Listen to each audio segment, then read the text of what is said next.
Hello दोस्तों, welcome back once again to our channel billion education. My name is Yash और साथियों आज हम पढ़ने वाले हैं रिफाइनिंग ऑफ मेटल, जो कि एक बहुत ही इंपॉर्टेंट कंसेप्ट है हमारे 10th स्टैंडर्ड मेटलर्जी चैप्टर का। तो पिछली क्लास में मैंने आपको बता दिया था कि मेटल का रिडक्शन कैसे करते हैं, जिसमें हमने डिस्कस किया था बहुत ही ज़्यादा रिएक्टिव मेटल, फिर दूसरा है मॉडरेटली रिएक्टिव और तीसरा था लीस्ट रिएक्टिव। और अब हम बात करने वाले हैं रिफाइनिंग। रिफाइनिंग का मतलब मैंने पिछली क्लास में बता दिया था। Metal obtained by various reduction process describe above are not very pure, मतलब उसके अंदर थोड़ी सी इम्प्योरिटी होती है। उस इम्प्योरिटी को अपने को निकालना है। The impurity need to be separated to obtain pure metal. Electrolysis method is use to obtain pure metal from impure metal. जो इम्प्योर जो अपना इलेक्ट्रोलिसिस है, वही दो इलेक्ट्रोड को इंट्रोड्यूस करा के हम लोग जो इम्प्योरिटी है उसको निकाल लेंगे। ठीक है। अब देखिए यहाँ पे कोरोजन ऑफ मेटल।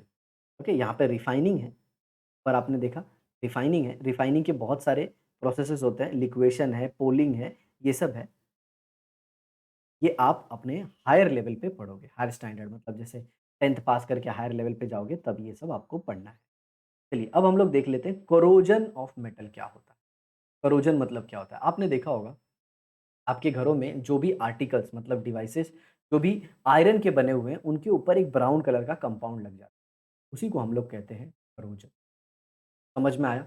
आयरन में ब्राउन कलर का होता है, कॉपर में ग्रीन कलर का होता है, अलग-अलग मेटल में अलग-अलग चीज़ें होती हैं। तो एक्चुअल में कोरोजन मतलब क्या होता है? कोरोजन मतलब होता है destruction in the property of metal. याद रखना, destruction in the property of जो मेटल है उसकी प्रॉपर्टी का क्या हो जाता है? डिस्ट्रक्शन हो जाता है। ओके? बहुत सारे लोग रस्ट बोल देते हैं, बोलते हैं कि कोरोजन रस्ट है। कोरोजन में रस्ट एक एग्ज़ाम्पल है। समझ में आया? मतलब आयरन की प्रॉपर्टी का जो डिस्ट्रक्शन होता है वो रस्ट की वजह से होता है। तो उसे हमें एक वर्ड दे दिया है, एक नाम दे दिया है। What is mean by corrosion? मैंने आपको बता दिया, destruction in the property of the metal.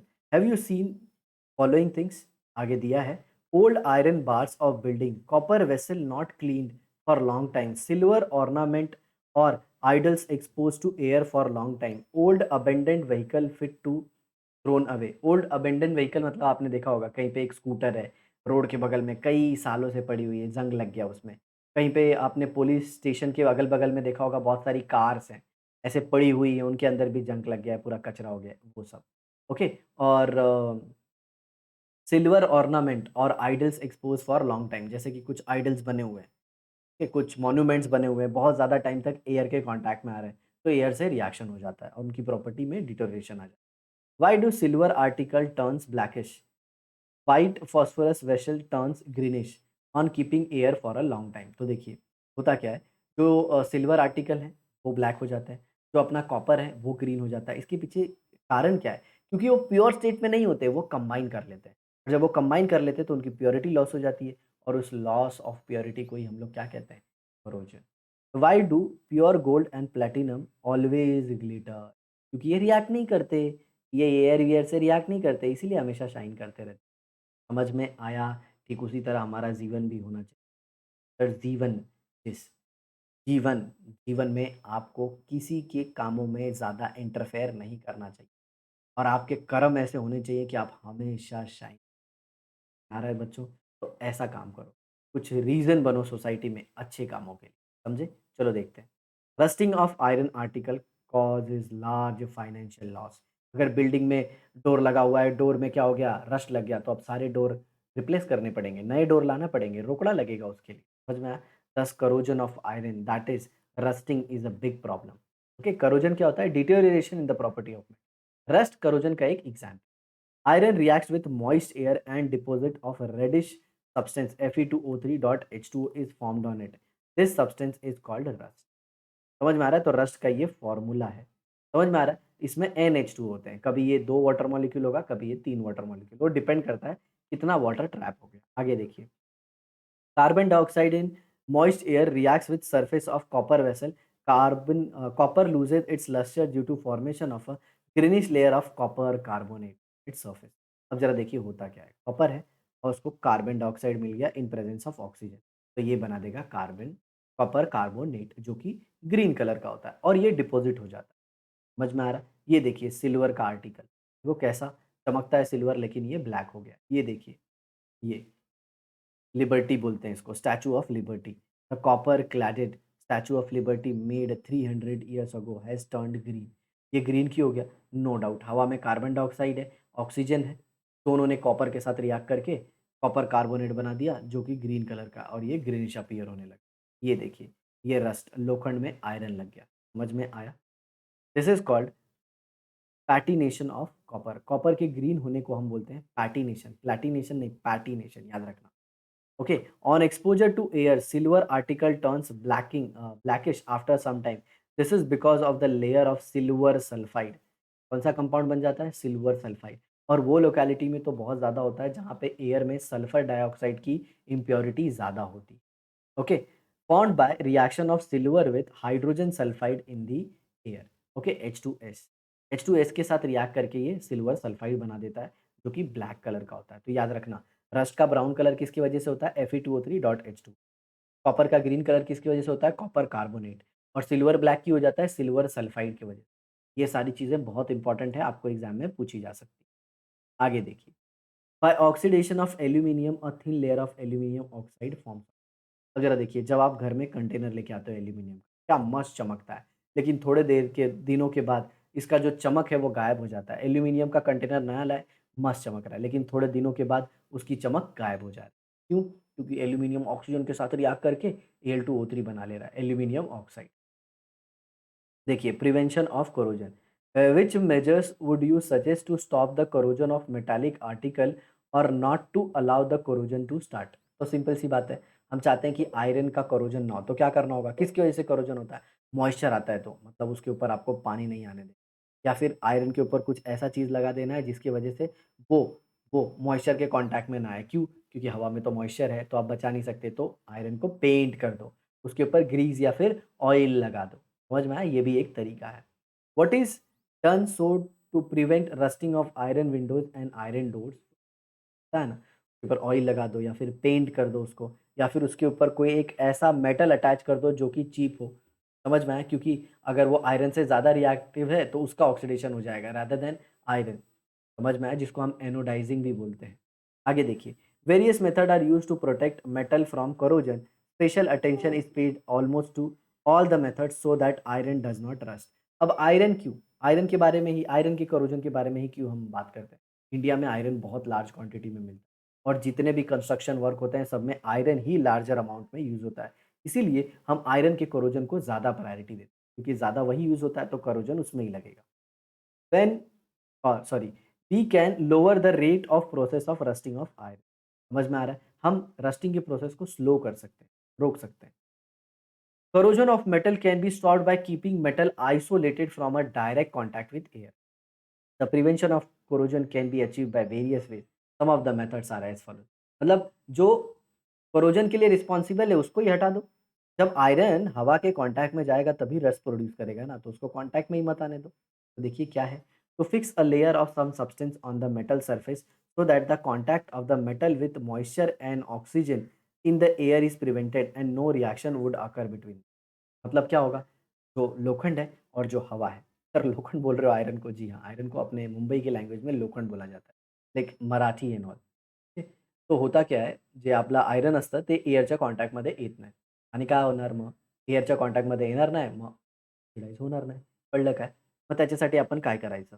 To prevent corrosion of the metal by applying a layer of paint. देखो oil, grease, varnish on the surface. Varnish मतलब क्या होता है? आपने देखा होगा ना, जब आप साइकिल वाले के पास जाते हो तो वो येलो कलर का ऐसा डार्क लिक्विड ऐसे मारता है, तो उसको बोलते हैं वर्निशेस। वो कुछ टाइम के लिए सरफेस पे रहता है और ऑयल उसके ऊपर, पानी उसके ऊपर रुकता नहीं है। For example corrosion of iron can be prevented by this method. तो ये मेथड से हम आयरन का करोजन रोक सकते हैं। ठीक है, और भी कुछ मेथड है जो आगे दिए हुए हैं, हम देखेंगे। Can we permanently prevent the rusting of iron article by applying a layer of paint on its surface? नहीं। क्यों? क्योंकि पेंट तो थोड़े दिन के बाद निकल जाएगा। तो परमानेंट मेथड क्या है वो नीचे दिया है, जैसे गैल्वेनाइजिंग। गैल्वेनाइजिंग क्या है? आयरन के ऊपर जिंक की कोटिंग लगा देते हैं, तो आयरन कभी कांटेक्ट में आता ही नहीं हवा के और पानी के, तो उसमें रस्ट लगता ही नहीं। We cannot protect this article permanently from rusting by painting them. The method of painting is suitable for short time. बताया ना, कलर है, उड़ जाएगा, गाना सुना है ना, गोरे रंग पे न इतना गुमान कर, गोरा रंग तो एक दिन ढल जाएगा। अरे सर गाने जी बेटा। तो पेंट भी कुछ उसी तरह से है। देखते हो ना, ऐसे लोग मेकअप करके आते हैं। आप टीवी में देखते हो, हीरोइन आती है, हीरो आते हैं, ऐसे मस्त गोरे-चिट्टे ऐसे दिखते हैं। वो तो पेंट का कमाल है। जी हाँ, जिसको हम मेकअप कहते हैं। आगे देखिए। If a small surface of the metal comes in contact with air, the process of rusting starts below the layer of paint. समझ में आ रहा है? अगर मतलब ये जैसे पेंट मार के रखा है और थोड़ा-सा सरफेस ऐसा बच गया है, जिसके ऊपर बोलते हैं ना पेंट नहीं लगा, तो उसके नीचे से फिर क्या होने लगता है? रस्ट लगने लगता है। सर ये तो गज़ब बात हो गई, पेंट लगा हुआ है, नीचे रस्ट हो रहा है। जी हाँ, तो वो एक सेल बन जाता है। आप हायर लेवल पे पढ़ोगे, एक सेल बन जाता है और सेल का सर्किट कंप्लीट हो जाता है। तो भले ऊपर से पेंट दिख रहा है, बट रस्ट फिर अंदर से लगने का स्टार्ट हो जाता है। समझे? आगे देखिए। Why do new iron sheet appear shiny? क्यों? क्योंकि बहुत स्मूथ होता है। बहुत स्मूथ होता है तो पानी उसके ऊपर रुकता नहीं और पानी उसके ऊपर रुकेगा नहीं तो उसके अंदर कार्बन डाइऑक्साइड डिसॉल्व नहीं होगी और कार्बन डाइऑक्साइड डिसॉल्व नहीं होगी, मतलब का एसिडिक सॉल्यूशन बनेगा नहीं और एसिडिक सॉल्यूशन बनेगा नहीं तो रस्ट लगेगा नहीं। ये थोड़ा मैंने शायद डिटेल में बता दिया। देखिए यहाँ पे, corrosion can be prevented by putting a layer of non corrodible metal on a corrodible metal। मतलब सिंपल, जिसमें corrosion नहीं लगता उसको corrosion वाले के ऊपर लगा दो। समझ में आ रहा है? जिसको कोरोजन नहीं लगता उसको कोरोजन वाले के ऊपर लगा दो। जैसे बच्चे जो होते हैं ना, जैसे आप जैसे बच्चे जो हैं, ये सोसाइटी में बोलते हैं ना बहुत सारी नेगेटिव चीज़ों की तरफ अट्रैक्ट हो जाते हैं। तो उनको बचाने के लिए उनके पेरेंट्स हैं, उनके टीचर हैं, इसीलिए उनको उनके से सराउंड करते हैं। देखो हमारी जो सोसाइटी है, उसमें टीचर्स को, पेरेंट्स को बहुत ज़्यादा रिस्पेक्ट दिया जाता है। क्यों? क्योंकि वो कभी गलत नहीं। हाँ, समझ में? चलिए आगे देखते हैं। तो सबसे पहला मेथड आता है गैल्वेनाइजिंग। तो सिंपल गैल्वेनाइजिंग को मैं एक लाइन में बता दूँगा। आपको करना क्या है, आयरन के ऊपर ज़िंक की कोटिंग लगा देनी है भैया बस। आयरन कॉन्टैक्ट में नहीं आएगा और जो ज़िंक है उसको तो कोरोजन होता ही नहीं है। समझ में आया? देखिए यहाँ पे। In this method the thin layer of a zinc is applied to prevent the corrosion of iron और स्टील। स्टील मतलब आयरन, उसके अंदर क्रोमियम, मैंगनीज़ ये सब। For example shining iron nails, pins, etc. Of this method, corrosion of zinc occurs first because zinc is more electropositive than iron। देखो, zinc का अगर corrosion होता है, सर आपने तो बोला जिंक का कोरोजन नहीं होता है, सुनिए, जिंक जो है ना वो चीप क्वालिटी में आता है, मतलब आयरन से वो सस्ता होता है, उसका स्ट्रेंथ भी कम होता है। और कोरोजन भी जिंक का कैसा होता है, वो एयर से रिएक्ट करके सिर्फ जिंक ऑक्साइड बनाता है, जिसको हम फिर अलग कर सकते हैं।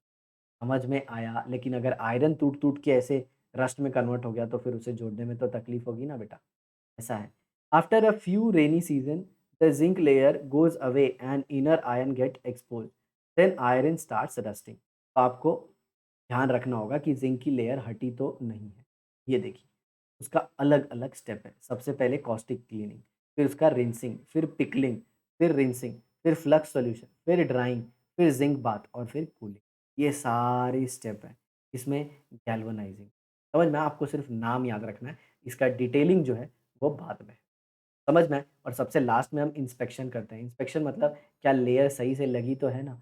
नहीं तो वही वाला सीन हो गया, सब जगह लगी हुई है और एक कोई पॉइंट आयरन का सरफेस का बच गया है, जहाँ से रस्टिंग स्टार्ट हो गई और पूरा अंदर-अंदर रस्ट हो गया और आपको तो लग रहा है कि आप ज़िंक लगा के प्रोटेक्टेड हो और गड़बड़ हो जाएगा। नेक्स्ट देखिए क्या है? नेक्स्ट है टिनिंग। अरे सर ये क्या आ गया? जी हाँ, वही मैं भी सोच रहा। ओके, नेक्स्ट क्या आ गया? टिनिंग। टिन क्या होता है? टिन एक टाइप का एलिमेंट है। उसको आप लगाओगे तो प्रोसेस को अपन को क्या बोल देंगे? टिनिंग। यहाँ पे देखिए, this method a layer of molten tin, इसका सिंबल एसएन होता है, is deposited on the metal. We call this as कलहई।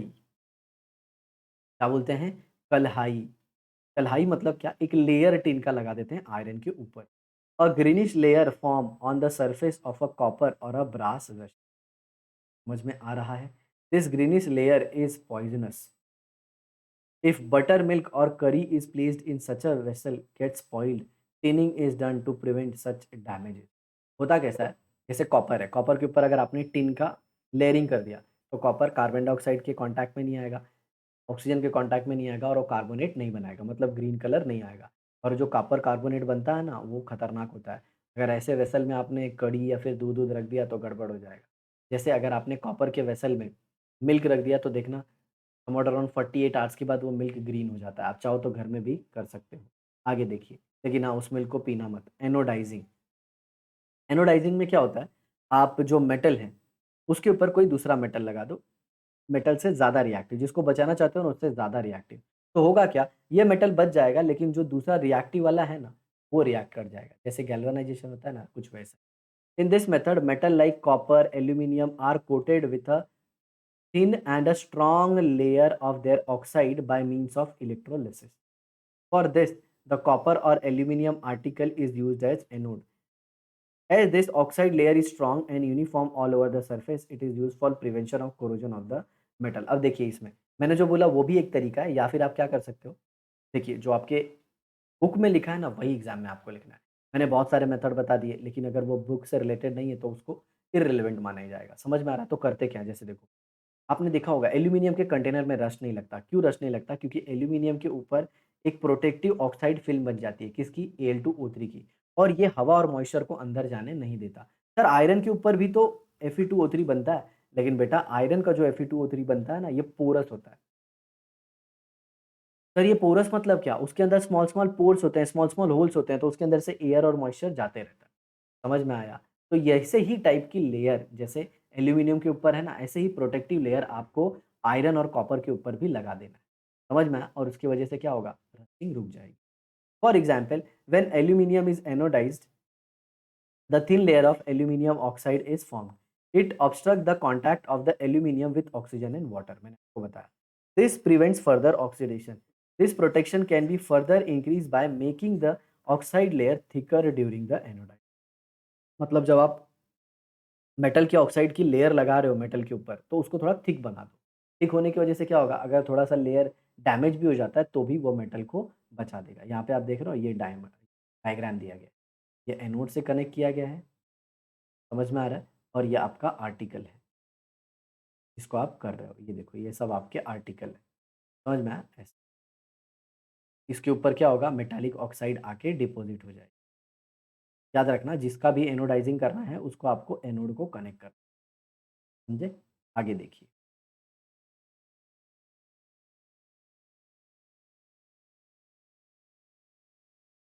Next, electroplating.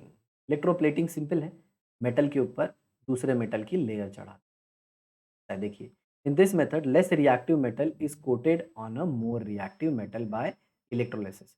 Silver plated spoon, gold plated ornaments are the example of electroplating. देखिए, जिस metal से आपको plate कराना है वो मेटल का सोल्यूशन होगा यहाँ, और जिसको इलेक्ट्रोप्लेट कराना है उसको यहाँ पे लेना होगा। मतलब ये जो है ये मोर रिएक्टिव मेटल होगा। क्या होगा? More reactive. और सॉल्यूशन किसका होगा? लेस रिएक्टिव का। तो जिसको भी आपको इलेक्ट्रोप्लेट कराना है, ध्यान से सुनना, मैं जो बोलने जा रहा हूँ अभी। जिसको भी आपको इलेक्ट्रोप्लेट कराना है उसको हमेशा कैथोड पे रखना होगा। इधर रखना होगा उसको, कैथोड पे। याद रखना जिसके ऊपर कोटिंग कराना है। मान लो आपको चम्मच के ऊपर सिल्वर का कोट कराना है, तो ये चम्मच इधर होगा कैथोड पे, और जिससे कोट कराना है वो एनोड पे होगा। मान लो सिल्वर से कोट कराना है तो ये सिल्वर की रॉड, और सॉल्यूशन भी सिल्वर का ही होना चाहिए। मतलब जिसको आपको कोट कराना है, मतलब जिसके ऊपर लेयर लाना है उसको कैथोड पे लगाओ। जिससे लाना है, मतलब सिल्वर गोल्ड का लाना है तो उसका एनोड बनाओ, और उसी का सॉल्यूशन, मतलब अगर सिल्वर डिपॉजिट करना है तो सिल्वर का सॉल्यूशन, गोल्ड को डिपॉजिट करवाना है तो गोल्ड का एनोड और गोल्ड का ही सॉल्यूशन। आ रहा है समझ में? तो होता क्या है, कैथोड पे रिडक्शन रिएक्शन होता है, तो मेटल जाके उसी पे रिड्यूस होता है, और वो सरफेस पे रिड्यूस होता है ना, तो सरफेस पे बैठ जाता है। आया समझ में? ये था इलेक्ट्रोप्लेटिंग। Next, alloying. अब मेटल का अलॉय बना दो। मेटल का क्या बना दो? अलॉय। जैसे ब्रास होता है, ब्रॉन्ज़ होता है, समझ में आ रहा है ना? जैसे ब्रास है तो उसमें क्या होगा? कॉपर एंड ज़िंक होगा, समझ में आया? ब्रास में। और ब्रॉन्ज़ में क्या होगा? कॉपर और टिन। ये अलॉय बना दिए तो उनका क्या हो जाता है? स्ट्रेंथ भी बढ़ जाता है और ड्यूरेबिलिटी भी बढ़ जाती है। समझे? यहाँ पे देखिए, majority of the metallic substances used presently are in the form of alloy. Alloy क्या है? मिक्सचर है, किसका? मेटल्स का। The main intention behind this to decrease the intensity of corrosion of metal. मतलब मेन अलॉय किस लिए बनाए गए? ताकि हम उनका करोजन रोक सके।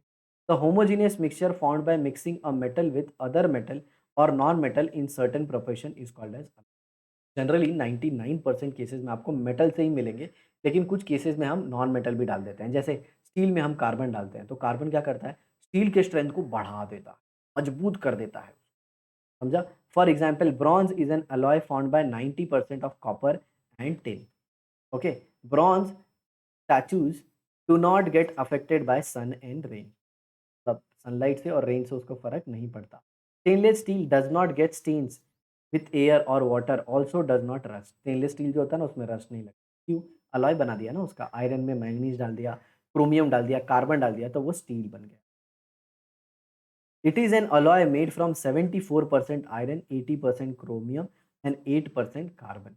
तो देखिए स्टील में आयरन, क्रोमियम और कार्बन डाल दिया गया है। कभी कभी उसकी प्रॉपर्टी को एनहांस करने के लिए मैंगनीज भी डाला जाता है।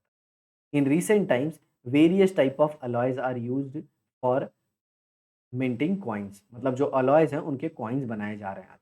समझ में आया? जनरली आप इंडिया में तो स्टील के देखोगे। अब प्यारे बच्चों एक यहाँ पे इंपॉर्टेंट चीज़ है, आपको ये प्रपोर्शन याद रखना होगा। क्या? कि स्टील में हमारी टेक्स्ट बुक में 74% आयरन दिया है, 18% क्रोमियम दिया है और 8% क्या दिया है? कार्बन दिया है। तो आपको ये याद रखना होगा क्योंकि ये क्वेश्चन आएगा। आगे देखिए वापस आ गया। Do you know when one of the metal in an alloy is mercury, तो उस अलॉय को हम अमालगम कहते हैं। जैसे NaHG आ गया तो इसको कहेंगे सोडियम अमालगम। मतलब मर्क्यूरी का जो अलॉय होता है उसे अमालगम कहते हैं। For example sodium अमालगम, zinc अमालगम, silver अमालगम was earlier used by dentist. समझ में आया? ये सिल्वर अमालगम जो है ना डेंटिस्ट यूज करते हैं। देखते हो ना किसी किसी का दांत चमकता है सिल्वर कलर का, तो वो मर्क्यूरी के साथ कंपाउंड होता है। समझ में आया? Gold अमालगम is use for extraction of gold, मतलब गोल्ड को निकालने के लिए प्योर फॉर्म में हम गोल्ड अमालगम का यूज करते हैं। देखिए what are the various alloys used in daily life, where are those used, what are the properties that alloys are used for minting coin should have. Simple सी बात है, जो कॉइन बनाने के लिए अपने मेटल हैं वो थोड़े कॉस्टली होने चाहिए अलॉय। क्यों पता है? अगर वो बहुत ज़्यादा चीप होंगे, समझ में आ रहा है, और उनकी प्योर स्टेट में डिमांड ज़्यादा होगी तो लोग मेल्ट करके वो कॉइन से क्या बनाएंगे? मेटल बनाएंगे। तब तो आप गवर्नमेंट कॉइन बना रही है, लोग मेल्ट करके उसका मेटल बना के बेच रहे हैं। समझ में आ? तो थोड़ा कॉस्टली होना चाहिए। एग्जैक्टली। हाँ, और फिर उसके अंदर रस्ट वस्ट नहीं लगना चाहिए ताकि वो कॉइन लॉन्ग टाइम तक रहे। और ऐसे तो आप बहुत सारे अलॉय देखते हो अपने डे टू डे लाइफ में। तो बच्चों इसी के साथ अपना मेटलर्जी खत्म होता है। आपको कोई भी डाउट है ना तो नीचे कमेंट बॉक्स में लिख देने का, हालांकि डाउट तो आएगा नहीं बट फिर भी। और इसे अपने दोस्तों के साथ शेयर कर दो, जल्दी जल्दी शेयर करो ताकि बहुत सारे बच्चे हमसे जुड़ जाएं, ताकि आपके एग्जाम के पहले हम लाइव सेशन ला सकें और सबका डाउट एक साथ क्लियर कर सकें। तो इसी तरह पढ़ते रहो, अपना ज्ञान बढ़ाओ और अपने हम रोशन करो। मिलते हैं नेक्स्ट क्लास में, तब तक के लिए बाय बाय।